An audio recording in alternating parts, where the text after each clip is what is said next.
welcome to an all-new Tafts compilation. Yes, I like to pick up on a lot of the negative things in football, sorry for that, but this one is based on the 15. I was only going to do 10, but I found quite a few more that were absolutely awful. This is the 15 worst football kits ever worn. I'm currently wearing the Newport County away kit from season 2015-2016. As you can see, this is the old Bobby Dazzler here. This has been regarded by many, even though I quite like it myself, this has been regarded by many as one of the worst football kits that Newport County have ever worn. I don't really mind it, but I'll tell you something now, what you're about to see is something a damn sight worse than what I'm wearing right now. Check out some of these absolute disasters.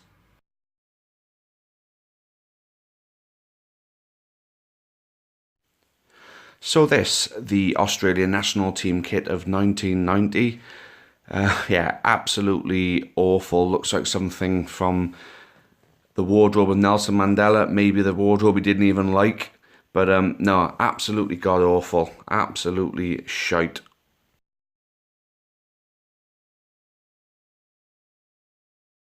So the Athletic Bilbao kit of 2004, just looking like the inspiration came from a white piece of paper and one big splodge of ketchup thrown all over it. Yeah, absolutely no appeal to this at all. Look at it. Awful.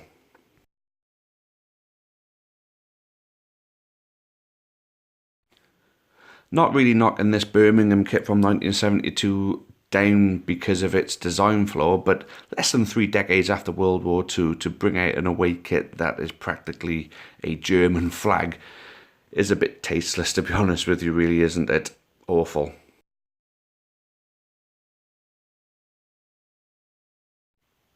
So it looks like for Brighton's kit from 1986, someone raided the dressing room of a circus clown and decided to put a Brighton and Hove Albion badge on it. I've also seen this being sported on the heads of many people in the Middle East.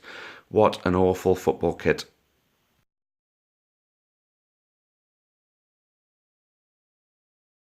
So the 1978 kit of the Colorado Caribous certainly has a special mention here.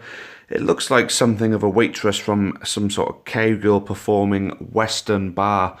Absolutely awful, awful kit. No place in football for this at all.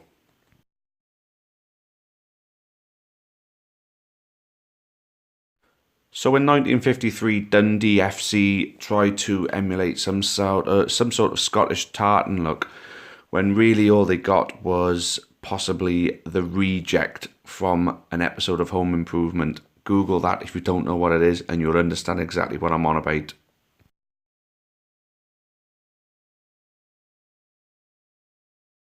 Okay, so Dundee's worst rivals, Dundee United, 40 years later decided to sport this, which looks like one of those shrink cards that they hold up and ask you, what do you see? Well, with this one, what I see is one awful crap designer and one awful crap football team.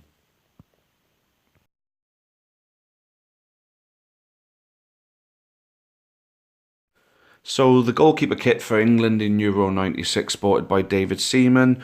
Well, how can you describe this? The best way of describing this is if you could capture an ecstasy-fueled rave in one shirt, this is it. You'd have thought this would put the Germans off.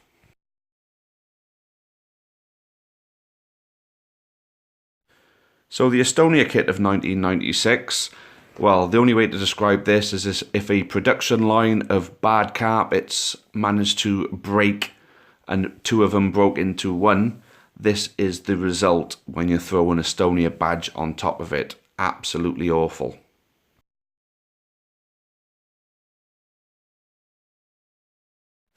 As recent as 2016, Heart of Midlothian decided to bring this out as their away kit, which to me looks like the childhood sweet of mine, the fruit salad. But then also I'd imagine the inspiration from this would have been the person who designed the Mr. Blobby outfit for Noel Edmonds' house party.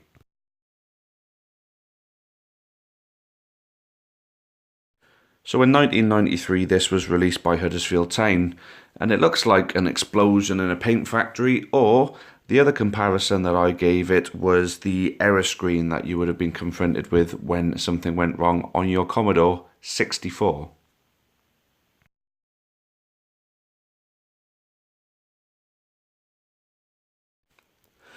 Irrespective of the nickname the Tigers, Hull City in 1992 released this gigolo-looking piece from a pimp store or possibly a male strip club. The Chippendales would have possibly had this for their football team, not for Hull City.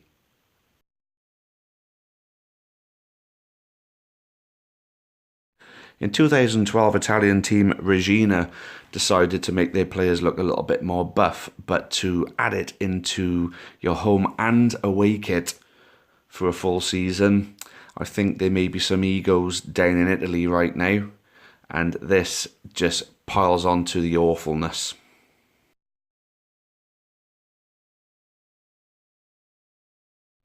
Okay, so this Southend United kit, there is no date known for this, but it looks like some sort of poorly made Aztec rug thrown together with a Southend United badge and some green sleeves. This is possibly the worst of the lot, in my opinion.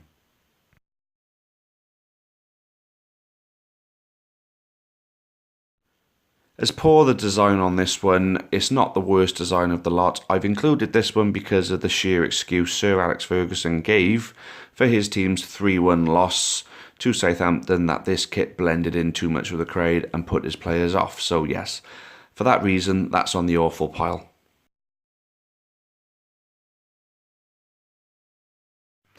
Okay, so there you have it. I wasn't lying, was I? What I'm wearing right now is not even close to being as bad as the 15 kits you just seen then. I hope to God that whoever designed those kits have been subjected to having to design lines of clothing for hippies and surfers and people like that, because they belong nowhere near football. Football kits should be designed, basically it's tribal wear, you know. It shouldn't be a fashion item. Obviously football kits are supposed to look good, but they're supposed to display your colours well.